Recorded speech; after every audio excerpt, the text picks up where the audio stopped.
Wait a minute, let me turn this TV down a little bit. Okay. Today is November the 1st, 2021. And one of the big topics of the news is climate change. And here's an aspect of climate change that none of the major news networks, nobody will tell you about. And it's a scenario I see happening. First of all, let's delve deeper into this whole climate change debate. First off, oh, that's my sister. She's going somewhere. Don't worry about it. All right. Anyway, so this is a one take thing. I'm not going to stop it. People walk in all the time. So anyway, back to climate change. Climate change is, I believe, a real thing.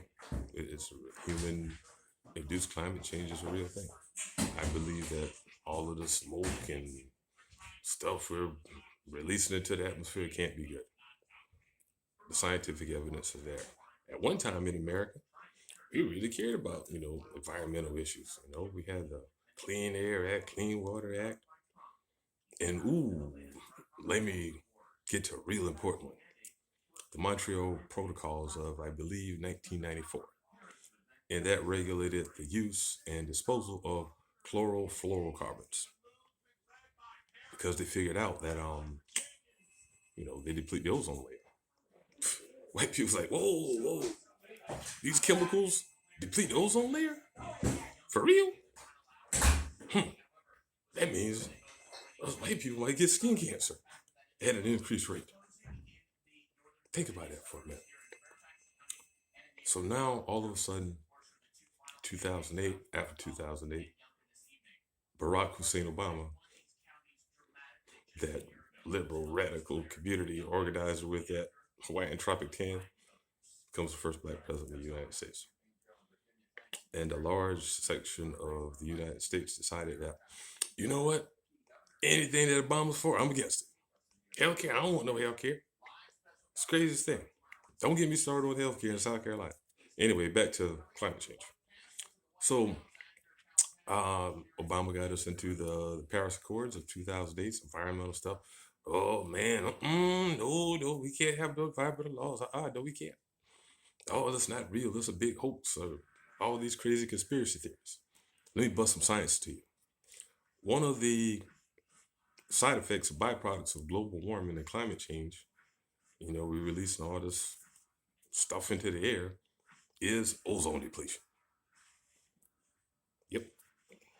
You can read all the scientific journals you want. One of the byproducts of climate change is going to be ozone depletion.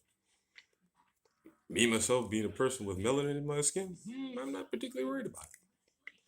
Now, for my non-melanated neighbors and friends and citizens, we might want to think about this for a while.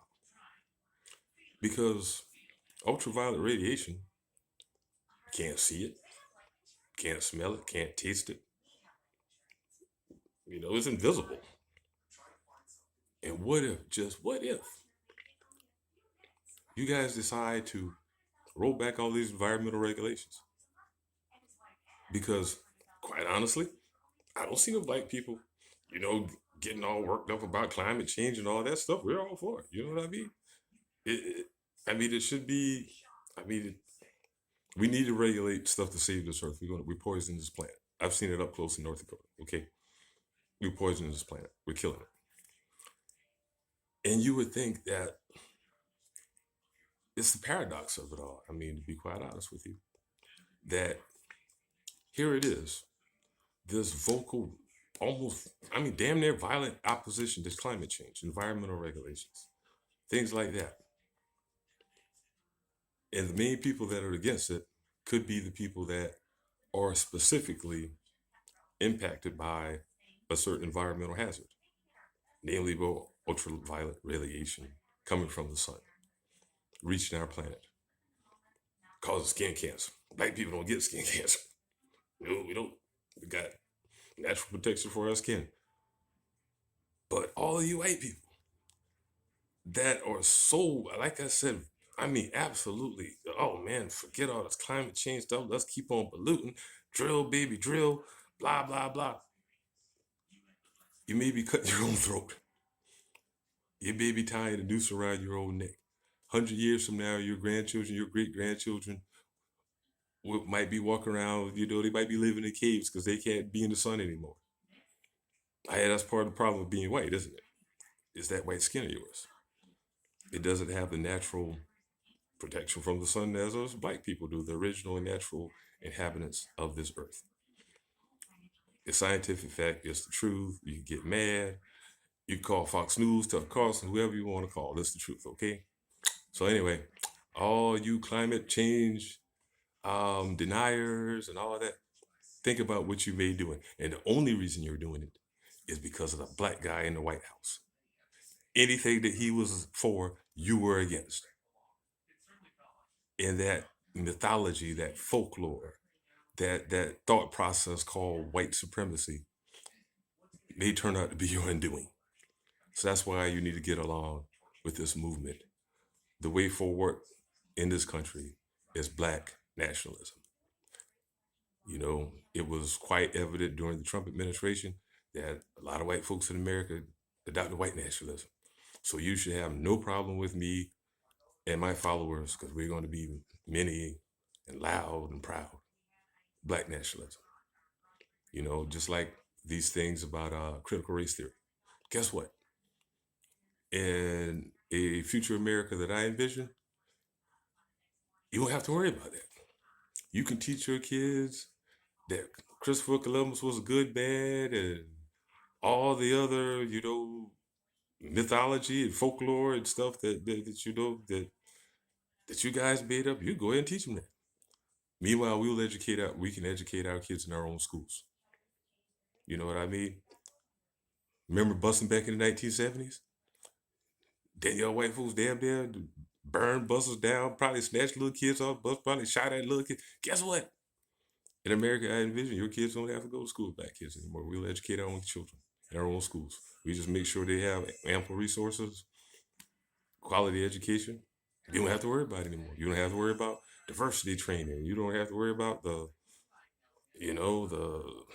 cultural re-education you might receive via the, teachers union or whatever. You don't have to worry about that. That black guy down the street in America that I envision, he's moving back to the hood. He's moving back to his hometown. I'm going off on a tangent here. I got a little more time.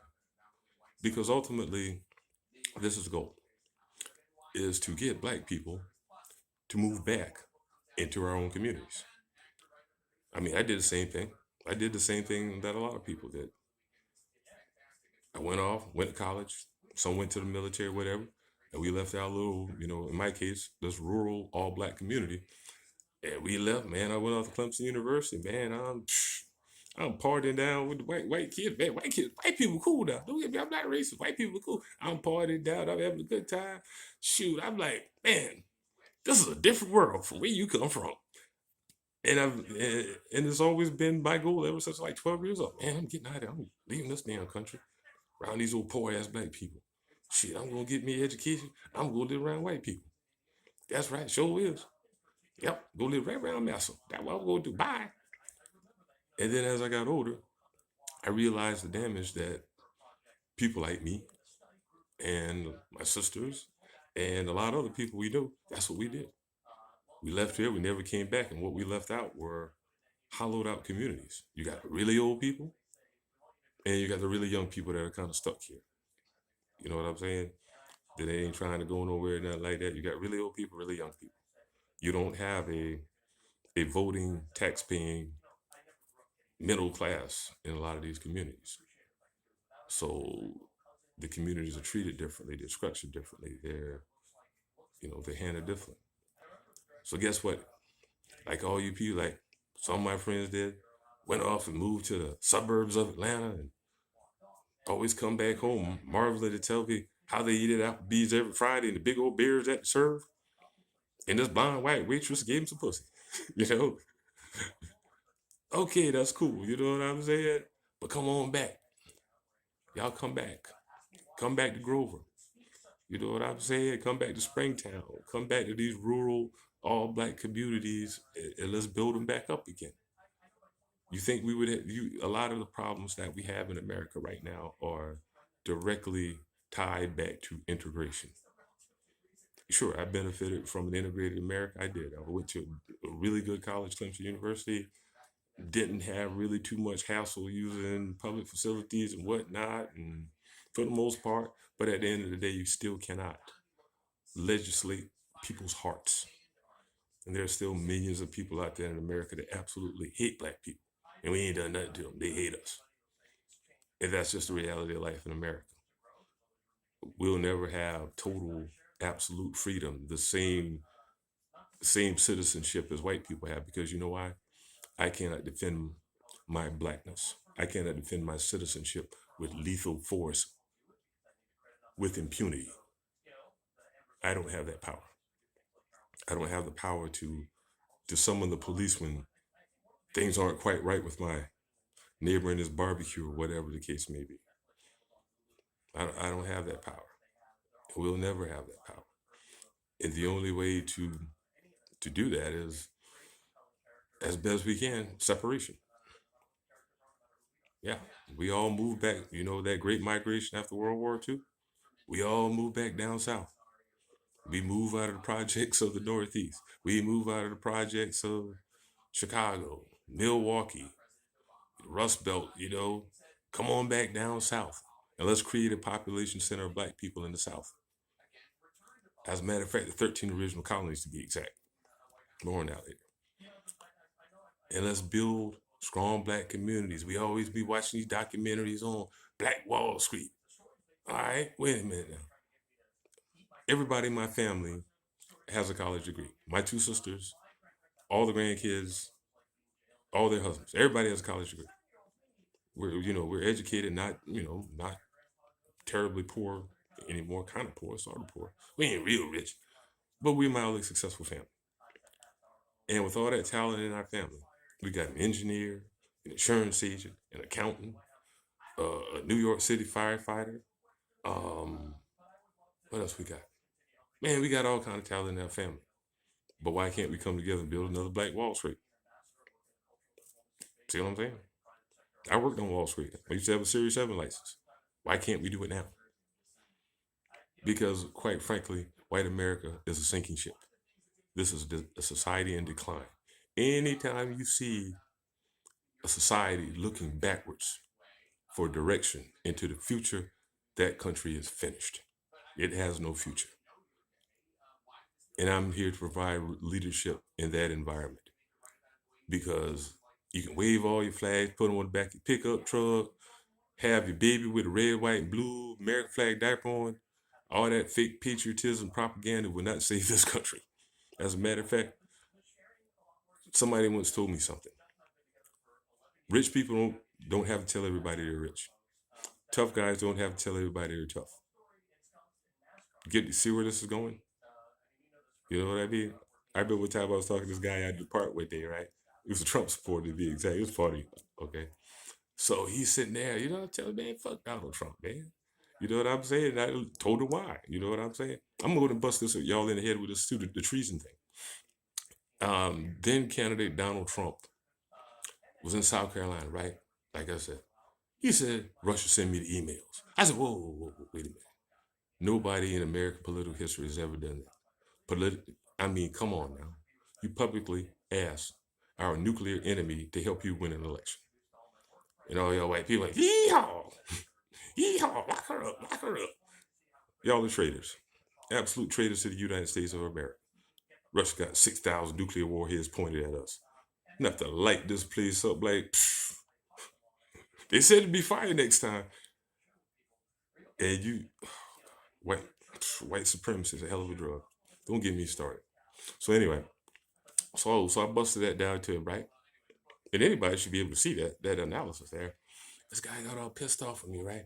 So he was trying to get all hot shot white boy on me, right? We riding in the park. It's a homeless guy, I think, too. And I'm like, hey man, where'd you go to school? And he said, what are you talking about?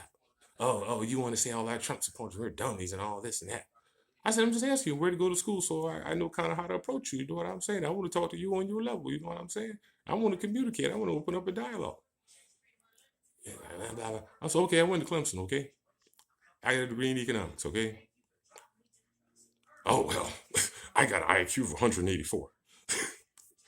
And I died laughing. And I'm like, dude, let me tell you something. People that have an IQ of 184 don't tell people they have an IQ of 184. Okay, get out of here, man. So think about what I'm saying. Anyway, I gotta go. I'm at 15 minutes. Cool. Peace out.